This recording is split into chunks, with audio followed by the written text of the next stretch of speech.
قال النبي صلى الله عليه وسلم طلب العلم فريضة على كل مسلم ومسلمة صدق الله العظيم وصدق رسوله النبي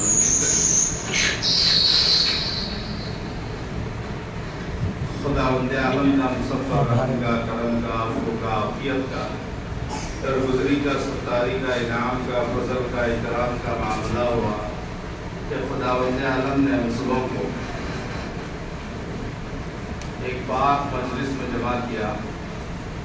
جتنا بھی اللہ کا شکر ادا کرے کم ہے.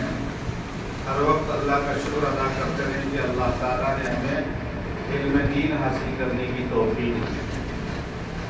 یعنی طلب العلم فریضۃ علی کل مسلم و مسلمہ.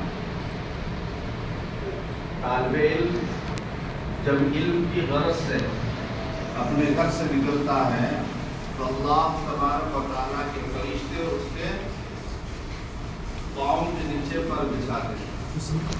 بہت بڑا مقام ہے علم دین حاصل کرنا, حلال و حرام کی تمیز حاصل کرنا, اچھائی اور برائی کو حاصل کرنا. یہ علم بھی سکھاتا ہے کہ یہ گناہ ہے, یہ نیکی ہے, یہ بدی ہے, یہ برائی ہے, یہ اچھائی ہے. علم کے ذریعے سے اللہ کی معرفت, اللہ کی پہچان ہو جاتی ہے. علم کے ذریعے سے رسالت کے بارے میں پتہ چلتا ہے. علم کے ذریعے سے والدین کے حقوق کے پتہ چلتے ہیں. علم کے ذریعے سے بھائی کے حق اور بہن کے حق کا علم ہو جاتا ہے. علم کی وجہ سے بیوی کے حقوق پتہ چل جاتے ہیں. علم کی وجہ سے ہمیں حلال و حرام کی تمیز ہو جاتی ہے. علم کی وجہ سے کیا ہے فرشتوں کے بارے میں, عقائد کے بارے میں معلوم ہو جاتا ہے.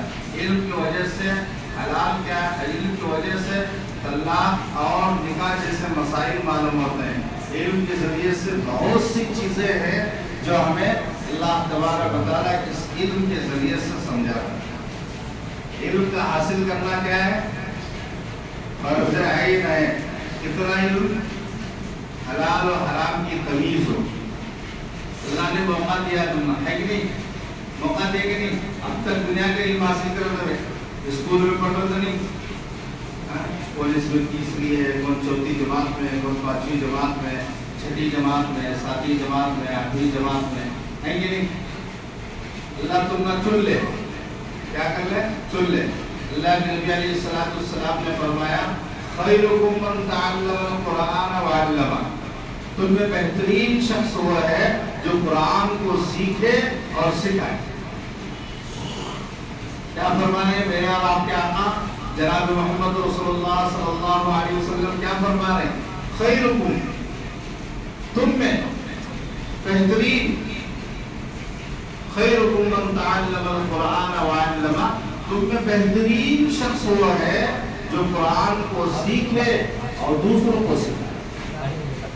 اب بتاؤ, جب اللہ کے نبی جس کے صدقے میں کائنات وجود میں لایا گیا, جس کے صدقے میں چاند, سورج, ستارے, جس کے صدقے میں لیل و نہار, جس کے صدقے میں صبح اور شام, سورج, چاند, اور جس کے صدقے میں 18,000 مخلوقات پیدا کیے گئے, وہ نبی کہہ رہا ہے کہ تم میں بہترین شخص وہ ہے جو قرآن کو سیکھے اور دوسروں کو سکھائے.